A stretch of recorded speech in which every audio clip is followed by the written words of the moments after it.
What up, my freaks? RuinusInsight here with part lucky number 13 of my Total War Warhammer 3 modded Kairos Fateweaver Old World campaign. Though I guess lucky number 13, not quite right. Lucky number 9 would have been the lucky episode because of Tzeentch's holy number. But anyway, as we saw last time, the Dune kingdoms declared war upon us, and we broke apart 2 of the bony armies with the easier, the weaker armies. And we still have the 2 stronger with all those giant pile of horses that we struggled against previously a little bit. The Sepulchral Stalkers, Tomb Guard, Ushabti with Great Bow, Screaming Skull Catapult, some decent stuff in there against our Marauder army. We'll see how that works out for us. Though I believe the first thing we got to do in this particular turn is move Vizier Fateblaze, who is in range of a little Skaven army, or Skaven armies. Now, well, actually, this one's probably not super worth fighting. It's mostly just Skaven saves. As I recall, it's this army that's worth fighting. These guys have a bunch of elite stuff in it.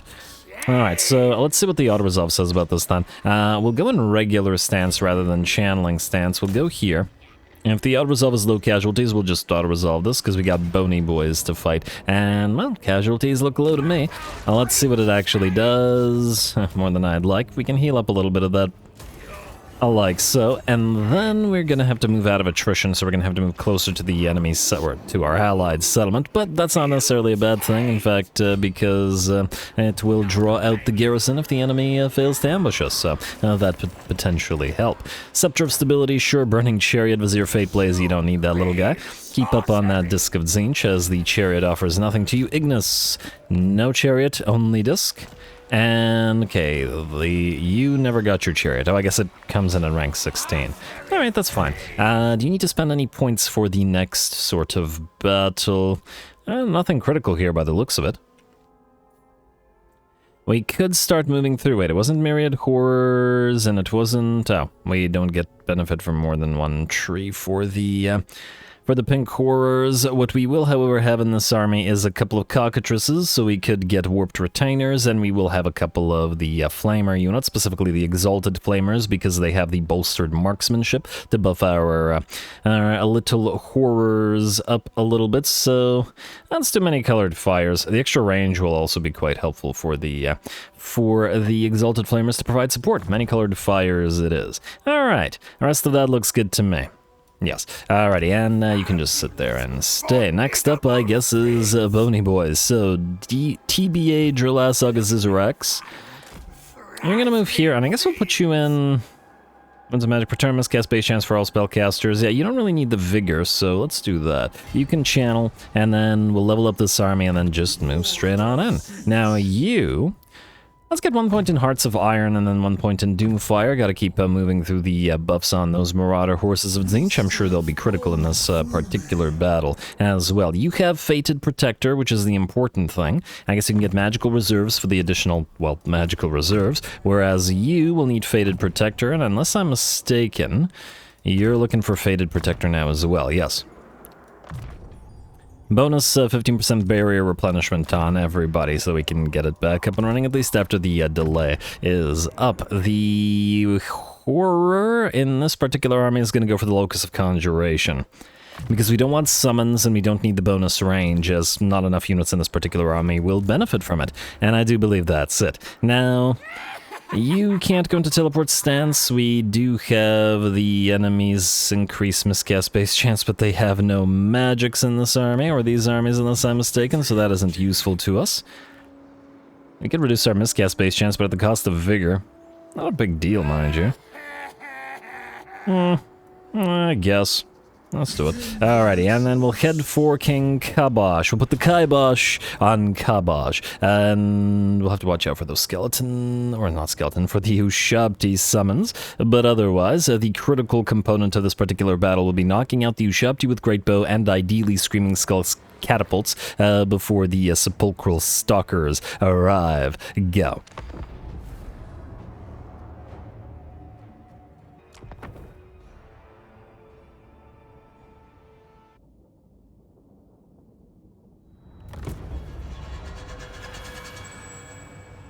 Since demands death, but not before they realize their mistake in opposing his will.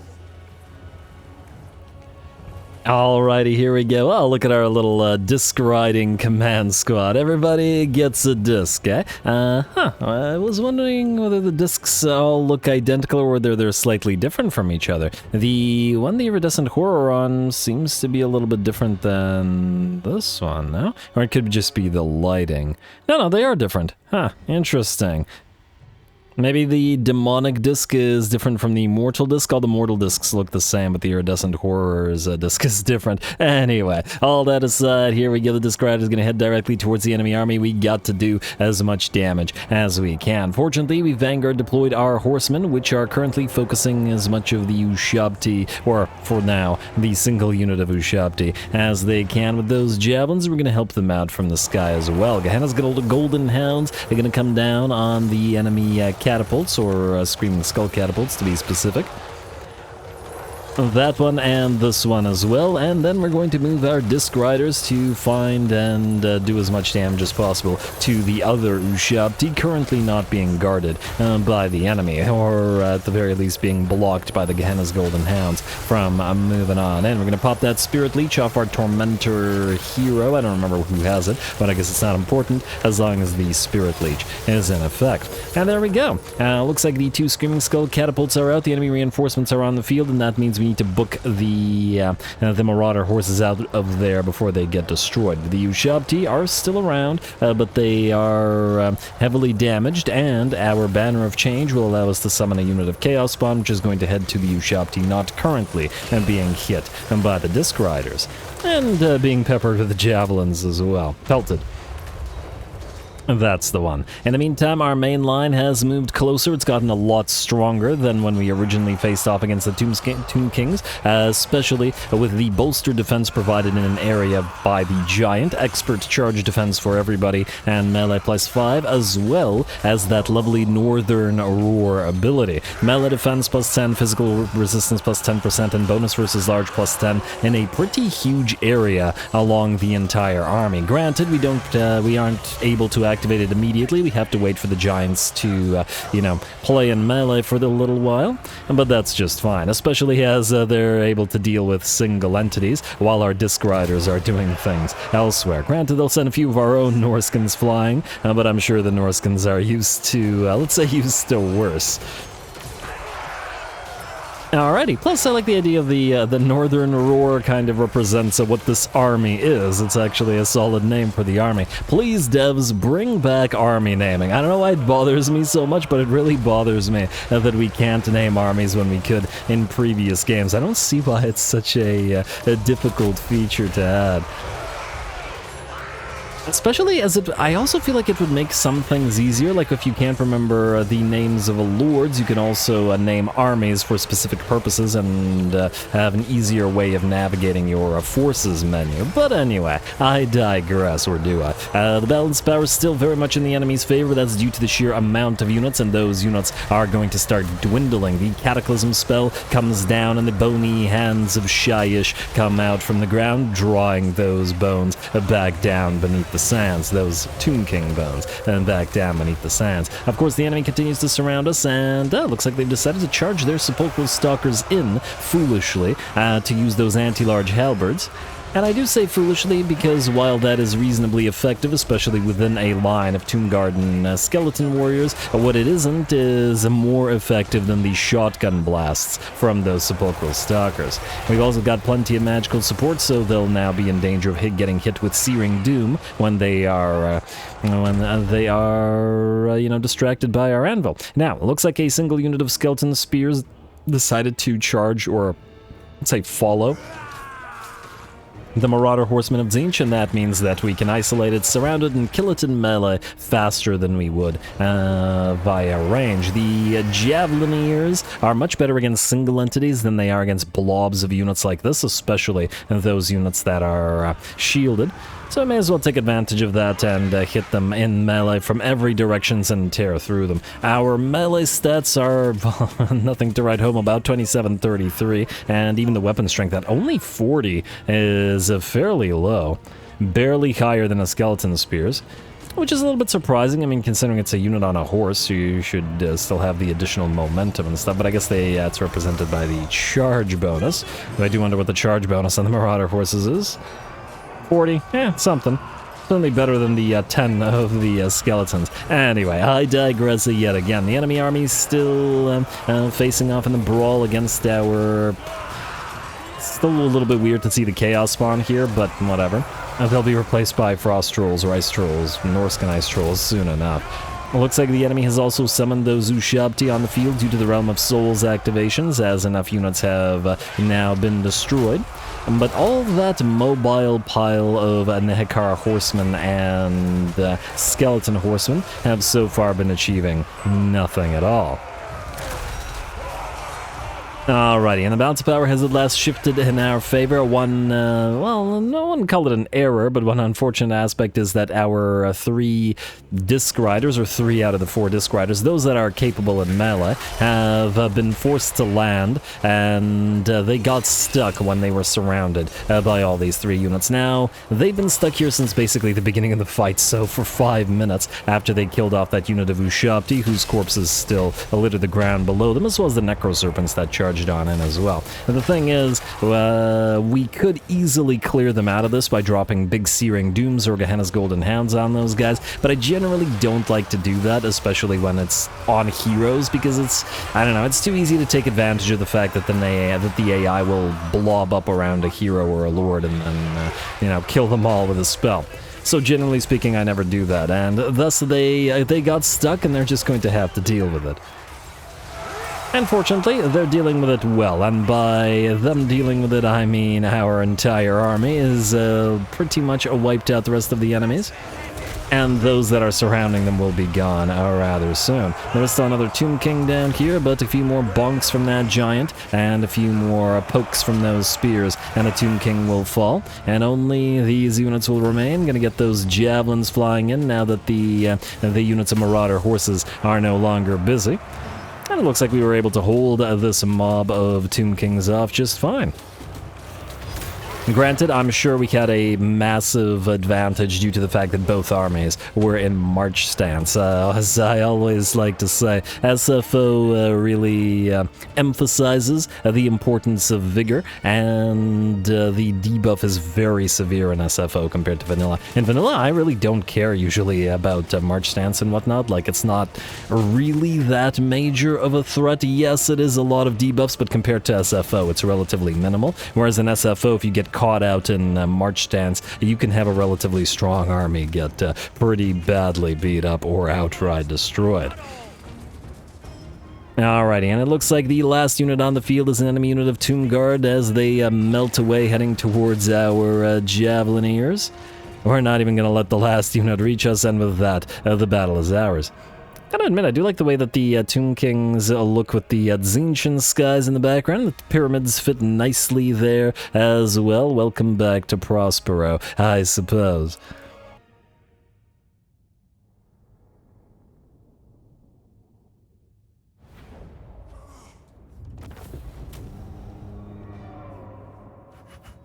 Alrighty, there we go. Went a lot better than for this army's first foray against the Tomb Kings, and well, we did take damage. It wasn't so bad. Mostly the Marauders taking damage, but that's hardly surprising as they're the main line. And it looks like the Beaky Blinders win again in terms of at least sheer damage numbers, though in terms of kill count, paid an exposure, paid the enemy back tenfold. Otherwise, we've got the, Marauder Horsemen are going to be renamed. Well, you're going to become a chariot, and then one of these two is going to become a chariot, but out of the named ones, it looks like 16k for the Skewers of Flames, though the kill count once again went to the Void-stricken Volliers. Alright, and the Giants were really helpful as well, both for anchoring the line and providing that nice Norscan Roar active ability that they have to buff everybody up. Anyway, we got a decent bit of cash, but our replenishment is kind of meh in this army, so I think we'll just devour the captives. Let the demons There we go, both armies are destroyed, and we can't reach the Wadi El Ghutani right now, but what we can do is move towards it like so, and you can follow along. Ooh, rank 14, one away from evolving.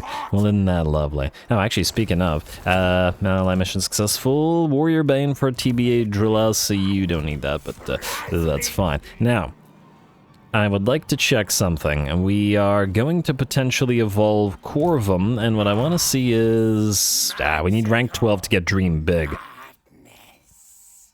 We want to get Dream Big for that additional character experience gain plus 200, which the other guy has, but, well, you obviously don't. Alright, that's fine. Anybody else still need fighting? I think Farmort wasn't done. He destroyed the 3 stacks of Slaneshi here, but is still working on them, so let's kill this, and then just hope that we can... I'm going to quick save because I've been having some crashy problems, but anyway. It shouldn't, in theory, crash just from a battle, but it does occasionally in the other camp. What? That took half the HP off our Marauders? Wow, okay, that's... And we barely get any healing. Okay, that was... okay, that's not good. And now we can't encamp. Oh, game, you're annoying sometimes. Well... I guess we manually fight this real quick. I should have just manually fought that instead of auto-resolving. Now we can't trust this because that little auto-resolve against a tiny remnant of the enemy decided to destroy half of our army. Okay. Fight battle real quick. I don't know in what possible world... yeah. I get that they're Forsaken and they have high speed and they don't have a melee defense, but still they are barriered up and heavily armored. And the enemy army had like 5 guys left. Alright, we'll just, I'm just gonna max speed this and kill this army with magic rather than bothering to send anybody in just because. Alright, so you guys just sit back here. Ooh, we got some, this is one of the maps with statues. Isn't that nice? Do any of the other realms have statues on the maps? I don't recall. We got a bunch of the cultist statues with the cultist and the demonettes and such in the Slaneshi realm. It's nice to see. Anyway, start deployment. We also are going to just do this, and this, and this, and this, and then you, caster, gonna go forward. I believe that's everybody. We're gonna start. We're gonna go Forbidden Rod. We're going to double up on this and hit the Herald of Slaanesh from here. Max out the speed. Alrighty, you got a little bit too close. It's not so bad. Alrighty, and then keep attacking the Herald of Slaanesh from the air, and it looks like at least some of the enemy will reach us, but that's alright. Alrighty, and speed it back up. Obviously, you have no chance, so we can have you land, and I can just select you. Nearly. Alright, back to normal speed. You're good. Well, then what we want to do is summon a unit right in front of the enemy so that their charge is wasted. I'm going to speed it back up in a second. We will also want to pop the spell resistance reduction, and we'll want to pop the soul leech of Tzeentch, and then we'll want to stop the enemy in their tracks with the gaze of fate, and then we will want to, while they're stopped, cast the spell on them. And then you guys will all march forward into this. You will back out because you're starting to take damage, and then you will reduce all the enemy damage via the Tormentor Sword, and I guess that's pretty much it. Alright, you can... it's a summoned unit. Doesn't matter if it takes damage. There we go. Speed it up. Max out. And...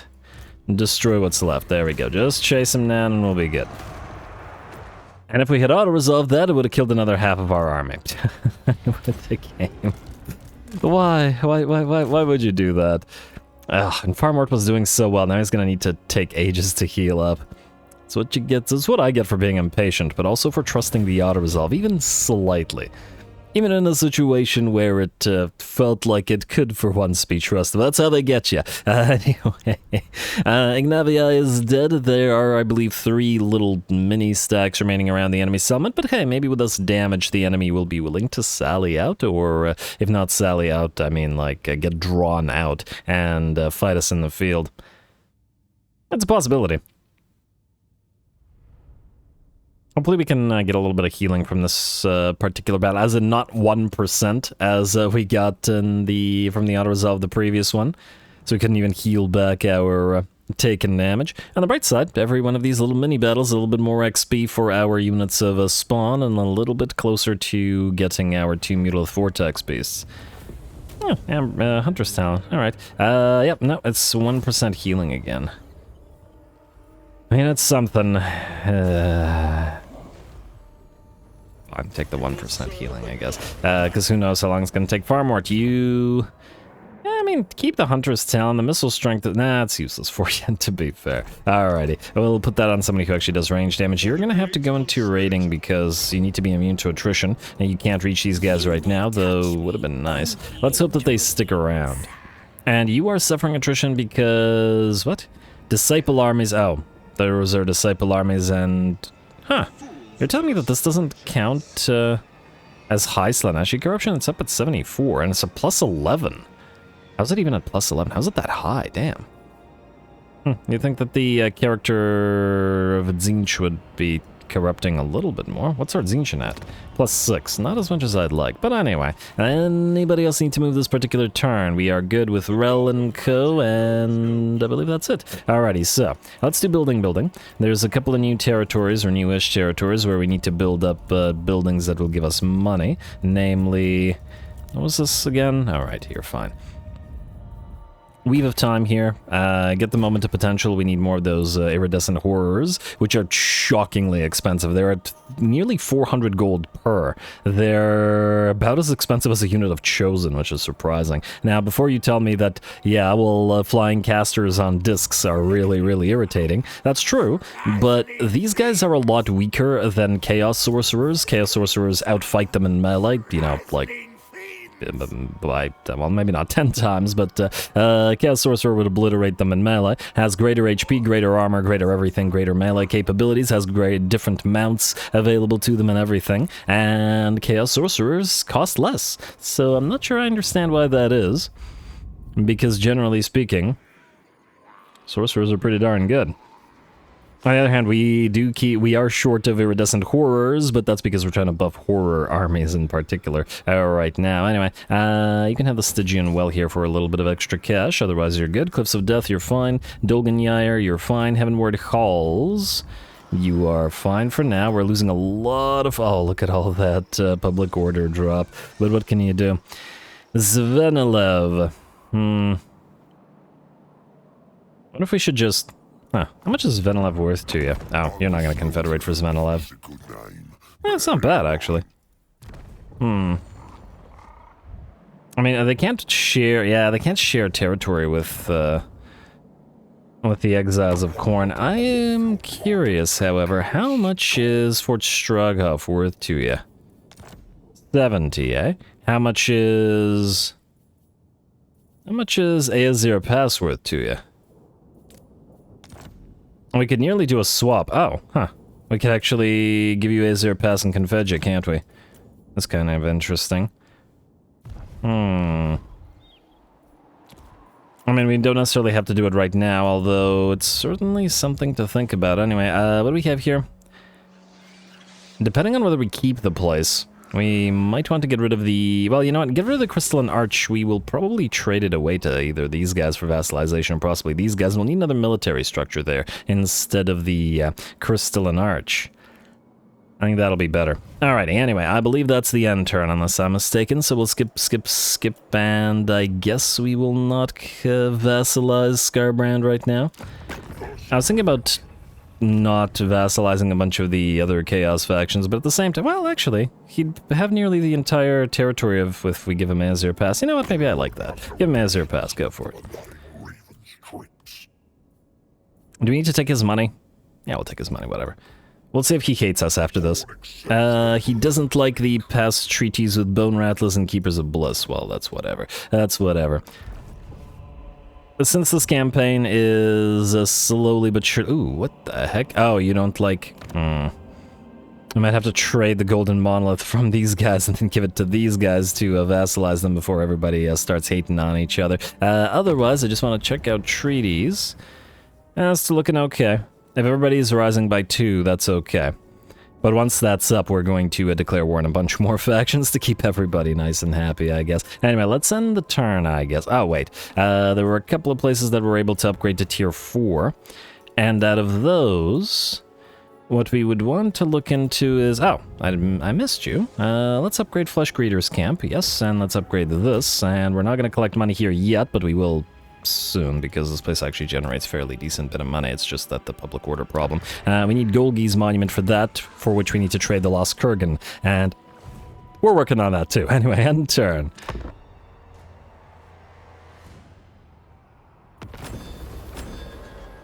Alright, ally mobilizes against settlement, ally begins outpost construction, faction destroyed, ready for duty somebody. Tsarkan 9 lies. Tsarkan was a demon of Slaanesh, not of Tzeentch though. Flicker potential, will build you. Anyway, oh wow, you guys really need additional healing there, which means you need Iridescent Horror, which I believe we can't build here, but we will soon be able to build here at least. So that's that. Iber Humongous, you have Tormentor, and you were supposed to join one of these armies, though damn me if I remember which one.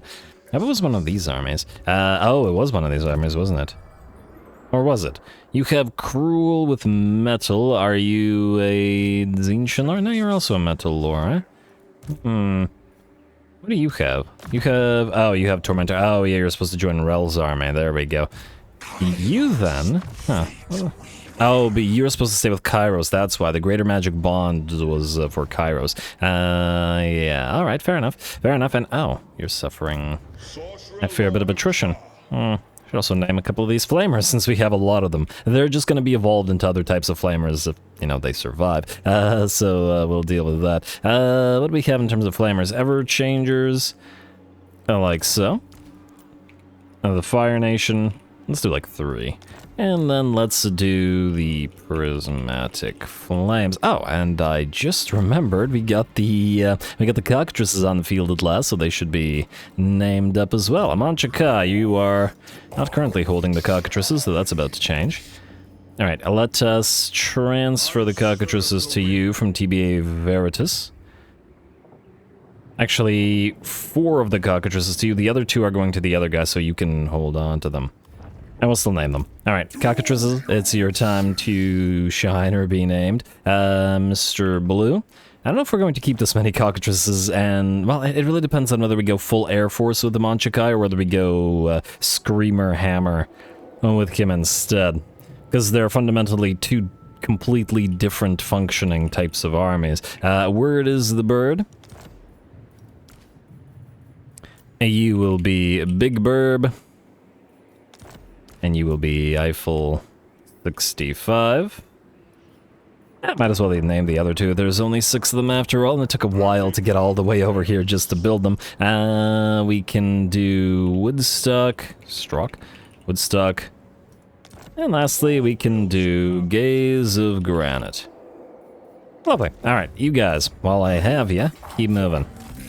And generating mana while you do. I assume that we have decent mana out of the area of the Watchers, so that'll be good. Construction cost reduction by 8%. Huh.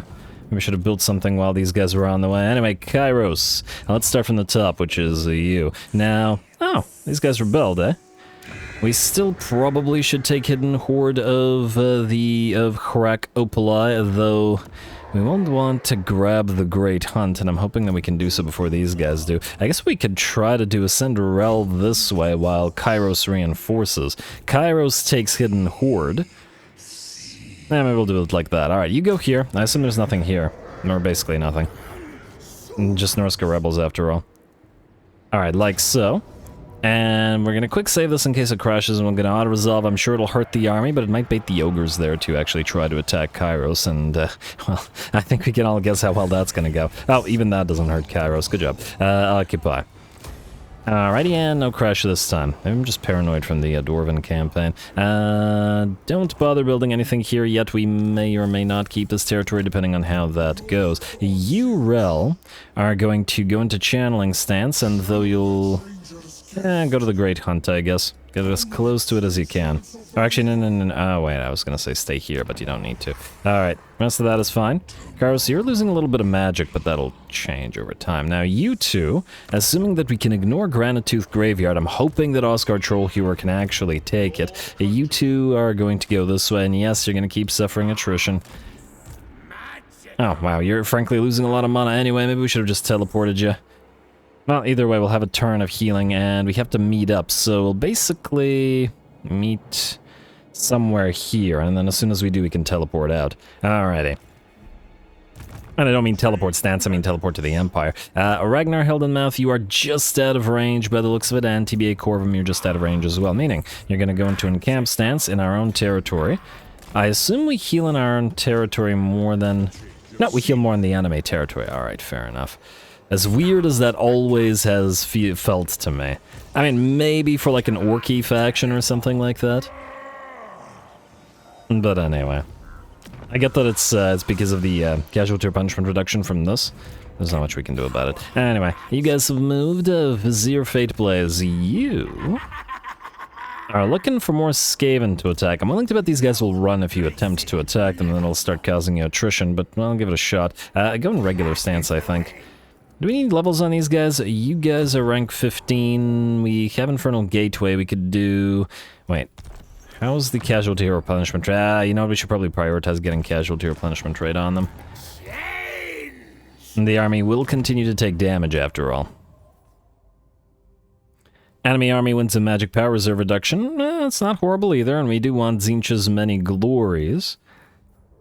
We don't really need Infernal Gateways. These guys don't have enough mana to repeatedly cast it. Oh, Power Sap is solid as well. But we aren't gaining mana right now, so it isn't going to be as useful. Oh, we can increase the amount of mana we gain by getting magical reserves. And yeah, fine, let's just go magical reserves. Counteract at least some of the negatives of moving around while losing mana. Magical reserves for you. Alright, everybody's good. You are going to head towards Obscythe. And keep taking out these Skaven, and yeah, as expected, they're gonna run away. And they will keep taking attrition because they're in Slaaneshi territory.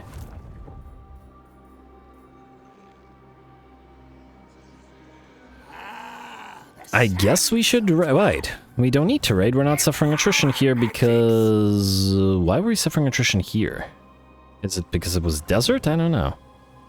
Ah, yeah, it's a desert region. Alright, fair enough. You can start moving towards whatever this place is called, Hashinshin's lair. And I guess channel. I guess we will have needed the extra mana capacity after all, or winds capacity after all. Ragnar Heldenmouth, you've moved, unless I'm mistaken. Yeah. You're the Blue Scribes army. You two. Oh, so close to leveling you. Ooh. Wadi El Ghatani, you are a walled settlement? I think you're not. But nonetheless, we should probably draw the garrison out. Oh, that's going to be very... Oh, this is actually going to be another solid fight. All right, well, we got ourselves another fight then. It's the Norskins show today.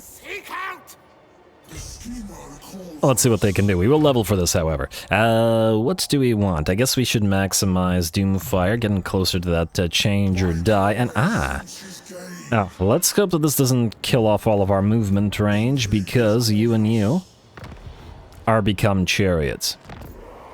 And I think it did kill some of our movement range, but not enough of it for us to get screwed over by it, so we're okay. There we go. Our army is nearly complete, just need those Norse controls, and we're working on the outpost that will allow us to recruit them, which is lovely. You... maybe enact True Change. We could get Earthing. You will occasionally miscast. Maybe Power Sap. Let's get Power Sap. Not so much for the actual sapping, but for the additional winds of magic for, well, this army, generally speaking. You can maximize Pink Fires, because you already have Fated Protector. You... Tzeentch's Many Glories, and I guess Blade Master. Frankly, all of you should probably get Invulnerable Through Change for the missile resistance. You can at least get 1 point in it, and then pop the other point in Searing Doom, and then we'll start spamming Replenish Troops, because this army's gonna need that as well. August you, assuming that we win this fight, you will probably become a different unit. As in, you will evolve to Big Boy status. Yeah, you can have Invulnerable Through Change here. Bearer Replenishment Delay doesn't really help us here, and Locus of Transmog doesn't help us past point 1. I guess you can have Plague of Rust. Let's go for Plague of Rust. Alright, good enough. Alrighty, you, draw them out, kill them all.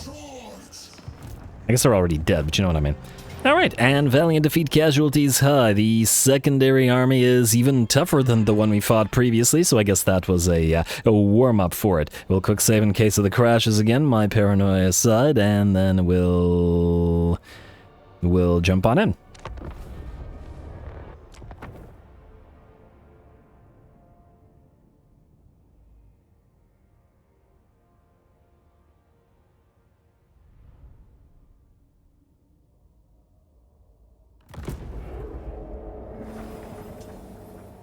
They cannot stand against the power of Tzeentch. Bring in their souls.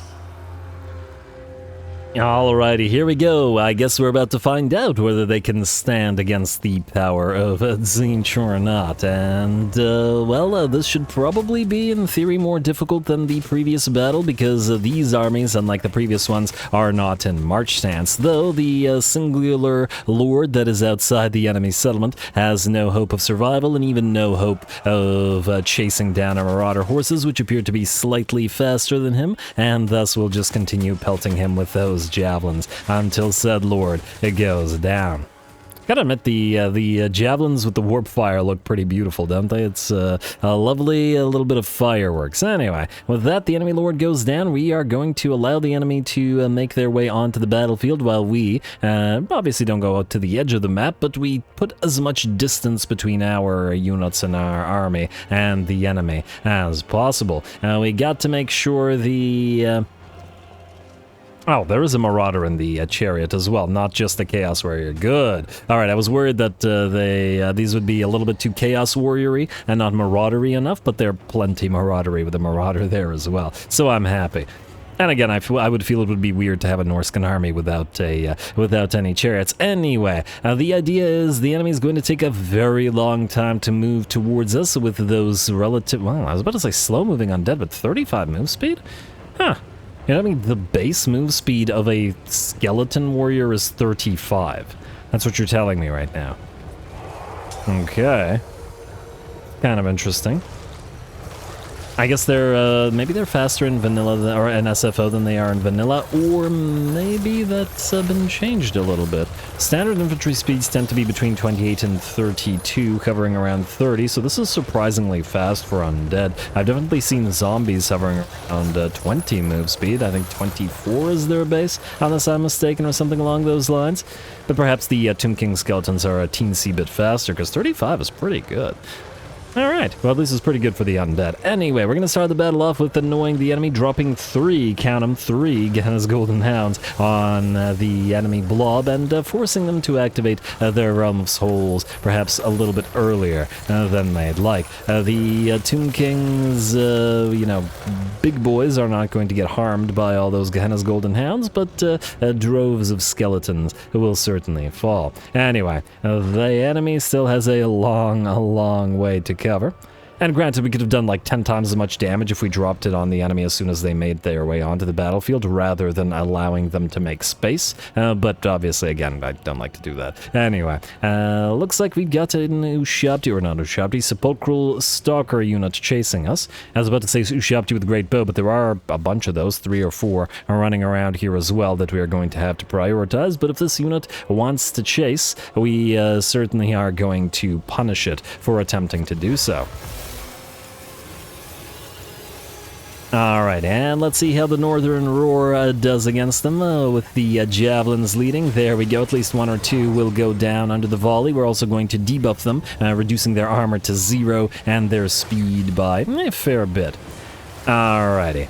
Lots of focus fire to bring 1 unit down, a lot of resources expended, both magical and mundane, but it is a critical unit, as once the enemy is down to no more constructs, the battle will be very much in our favor. Otherwise, look at that charge from those Nehekar horsemen. Pretty good. We summon a unit of blue horrors, and they lose about 50% of their HP to the charge, which ain't too bad. But that's obviously not what the AI actually wants to be doing, as it's wasting its time charging and summoning, charging a summoned unit rather than other more important units. Now, and the other unit of Nehekara horsemen will peel away to attempt to run down our units of Marauder horses. We'll leave 2 to fight them in melee, surrounding them and attacking them from both sides, while the enemy Nehekara horsemen do have better stats than our Marauder horsemen do. What they don't have is the capability of fighting both of them at the same time, and they are relatively fragile. In fact, due to the fact that we have barrier and they don't, they're going to be a lot more fragile than we are. Anyway, our 2 little iridescent horrors iridescent horror and Herald of Tzeentch are continuing to float above and add their little extra bit of range damage to destroy those sepulchral stalkers. Looks like the Nehekara horsemen getting 89 kills have brought down that blue horror unit, but with the sepulchral stalkers destroyed, we'll be able to do the same thing to this Nehekaran horseman unit as we did to the other. In the meantime, you may have noticed the absence of 3 of our disc riders. These are our mortal disc riders, and they have moved in to begin fighting the enemy Ushabti with great bow, as they did in the previous battle with this particular army. And of course, they're going to get hit by a bunch of skeleton spears and stuff surrounding them, but at least that unit of bowmen or Ushabti isn't firing. Again, we have that Chaos Spawn summoned from the Banner of Change, and they're going to give chase to the other Ushabti with the Great Bow, preventing them from firing, or otherwise leading them to where they will get destroyed. The enemy is still 2/3 of the map away to our main line, and now that we've begun harassing the enemy with magic, with disc riders, and with our Marauder horses, it's time to send in the Marauder chariots, or Chaos chariots, whatever, as well. Alright, just gotta be careful about these guys getting caught by that Tomb Scorpion, by a Tomb Lord, or perhaps by those Ushabti with Great Bow like that one. Okay, we gotta reposition our disc riders and make sure that we stop that unit from firing. In the meantime, though, some of the Chaos Chariots doing a nice little charge through that unit of spears, and we'll just continue annoying the piles of enemy ground units. Infantry is the word I was looking for. Anyway, it looks like the Chaos Spawn have at last caught the Ushabti with Great Bow, as we have slowed them down by again applying that overcast Plague of Rust, also taking out their armor and making them a lot easier to kill as well. The 2 chariots have separated themselves and to attacking 2 units, and now have reconverged upon this Screaming Skull Catapult, while we have also activated our Cataclysm ability. It also still very much amuses me to be using this Lure of the Dead spell against the Nehekarans constantly. And it's pretty darn effective against these giant mobs of infantry as well. Anyway, it looks like the chariots have pretty much destroyed this poor Screaming Skull Catapult crew, as the enemy, even with the decent speed that they have, had gone too far away to protect it, and would not have been able to return in time to keep the unit alive. I suppose another option would have been to drop a Gehenna's Golden Hounds on top of the slow-moving artillery crew as well. But we've got other Gehenna's Golden Hounds on the battlefield to kill as many of the enemy melee troops as they can. Our exalted hero of Tzeentch has also peeled away and is trying to get to those Ushabti with Great Bow and prevent them from firing, though it looks like they will at least get a few shots off on our Herald of Tzeentch there, who is just about to lose their barrier. Gotta be careful and make sure we re-engage with these guys before they do too much damage. Speaking of re-engaging or engaging, it looks like the battle lines have finally converged as the skeletons have moved on in and have moved towards our line of Norscan warriors. The Tomb Scorpion has gone in, and while usually would have been a very annoying thing to deal with just our Norscan units, we do have the Norscan Giant, which should be able to bonk that thing apart, being a single entity unit and having enough mass to prevent it from burrowing through the army. And the 2 will do some nice staggering sync animations. Ooh, 2 staggers in a row from the Scorpion. There we go. Alrighty, well, those guys will be fighting probably for quite the while. Actually, maybe not so quite the while. These Scorpions down to about half HP. Pretty good. Alright, Giant, you just keep on working on it while the rest of our army continues the fight against the droves of skeleton warriors. or perhaps even not so much droves, as we've certainly wiped out a fair few of them over the course of the battle and continue to add a little bit of spell work wherever we can. The bounce power has shifted to about 70%, maybe even 80, no, 75% in our favor. The chariots continue periodically cycle charging, using up their charge bonuses and then booking it on out of there. And yes, it's better to just constantly have them never stop. It's the ideal way to use the chariots, but obviously we got other things to micro and can't be constantly using nothing but the chariots at the expense of everything else. The spell units, the disc riders, the marauder horsemen, wherever they are and whatever they're doing.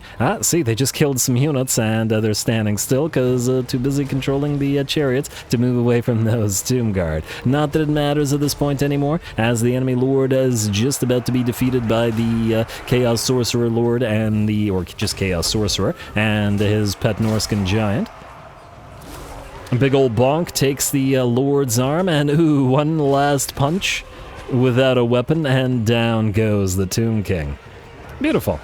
Alrighty, and only the enemy Tomb Prince remains. He did do a pretty good job at fighting the Exalted Hero, I will admit, who is down to about below half HP, 40%. But the rest of the army was unfortunately not quite as efficient or quite as effective as the Tomb Prince was. One nice last charge from our Marauder horses through the lines of the Skeleton Warriors. One last charge through the other Skeleton Warriors with our Marauder chariots, as we use the makeshift anvil of the summoned blue horrors to pin the last unit of Tomb Guard in place and tear them apart.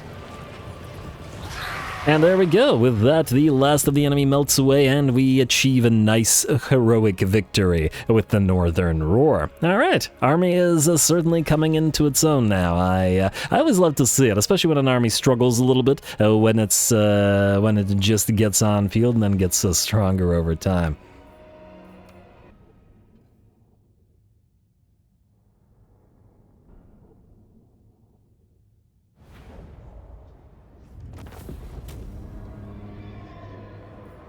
Alright, there we go. That was pretty darn brutal for the enemy, as our army essentially systematically tore them apart, preventing any of their elites effectively from achieving anything, and the best performance in the enemy army was probably from the garrison's Tomb Prince or King, that was able to dish out solid damage, just to compare, yeah, solid damage to the Exalted Hero Tzeentch, in fact, nearly defeating him, so, and good job to them. Otherwise, I guess we're gonna heal up, but, yeah, it's 120 as tribute is not enough. Surprisingly little favor as a reward for the fight, considering. Solid damage out of our Iridescent Horror, great work out of both of the chariots, which have now racked up 12,000 and 10,000 damage apiece. Not as much, admittedly, as the Marauder horses, but, frankly, well, the chariots never really got a chance to play nearly as much due to the fact that the enemy was never really able to make it to us for the chariots to rear charge them, etc, etc, etc. So they will have their shot. Anyway, devour the captives. Just eat their bones, I guess. And hey, another Forbidden Rod, and Arvak's Balefire. That is not the Exalted Hero. We are not putting you on the chariot, you're gonna stay on the disc. We need you to be able to reposition yourself constantly, basically. And we got a disc for Hudikai Van de Mortem. For now, that's fine. You don't need that Burning Chariot. It does look cool on the map, I will admit. It's just that it has absolutely no purpose.